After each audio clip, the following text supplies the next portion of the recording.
How is it possible to watch wild penguins in the northern hemisphere?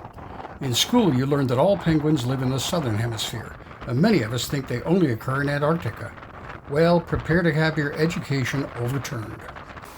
Hello and welcome back to The Simple Skeptic. If this is your first time here, please hit the subscribe button, hit that little bell, you'll be notified every time a new video comes out, and hit the like or unlike button. I can't tell you what to do, but feedback is always welcome. Something a little different this time. I'm getting a little tired of chasing creationists and dingbats in that sort of category. We're going to do a little natural history thing rather than skepticism, and maybe teach you a few things about the world around you that you might not have known. So let's get into it. Penguins. The birds we know as penguins are mostly confined to the southern hemisphere, but not entirely Antarctica, as this map shows.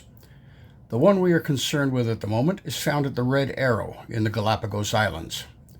Here we find the Galapagos penguin, Spheniscus mandiculus, which is able to survive this far north due to the influence of the relatively cool Humboldt and Cromwell currents.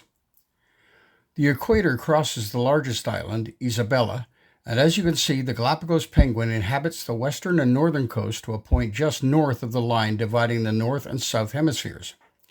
Your teacher was slightly wrong. But the story doesn't end there. The original penguin was a large, flightless bird almost a meter tall and weighing about 5 kilograms. Only found in the northern hemisphere, that has been extinct due to human interference since the mid-19th century. It is also known to us as the great auk, and various other names were given to it depending on the language of the localities where it was found. The name penguin was first known to be used in the 16th century, and possibly comes from the Welsh words pen gwyn, meaning white head, possibly referring to the large white patches on the face. The taxonomic name is Pinguinus impennis, assigned in 1791. Pinguinus derives from the Latin for plump, and impennis refers to the lack of flight feathers. When European explorers ventured into the southern hemisphere and saw similar birds, they assumed that they were related and called them penguins. But they are not closely related to each other than the fact that they are both birds. There are still birds related to the great auk, and all have the ability to fly. One is the razorbill, Alca torda, and can be found in great numbers on the western coast of Europe, up into Scandinavia, around Iceland, partway around Greenland, along the eastern coast of Canada, and into the St. Lawrence River. This is where my recent adventure took me, on a cruise to see one of the breeding grounds of the razorbill, a small rocky island off the coast near Saint-Jean-Port-Joli, known as Le Pilier des Bois. For some reason probably known only to the tour company, the boat does not leave from Saint-Jean-Port-Joli, but rather from Berthier-sur-Mer, about a 2-hour trip away. But once we got to Le Pilier des Bois, there were razorbills everywhere. My apologies for the jumpiness in some of these videos, but that's an artifact of the stabilization process. Without that, it would be almost unwatchable.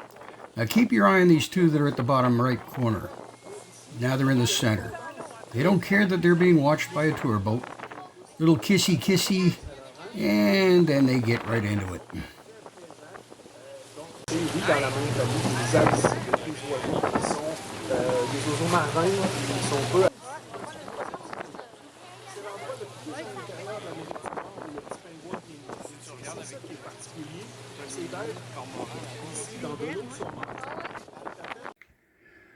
Another bird quite common here is the largest gull in the world, the great black-backed gull.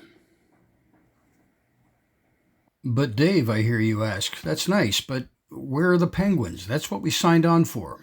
Well, folks, you're looking at them. In the language of the Québécois, these birds are still known as les petits penguins, reminding us of the time when the great auk was the original penguin. The similarities to the penguins of the southern hemisphere are quite obvious.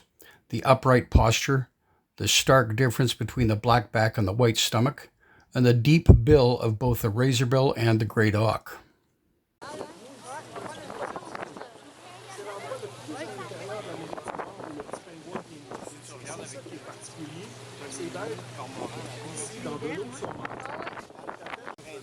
So yes, with a little bit of cheating, it is possible to see penguins in the Northern Hemisphere and in the St. Lawrence River. And as Le Pilier des Bois fades into the distance, I'd like to thank Croisiez AML and their division Croisiez La Chance for what was a very interesting trip.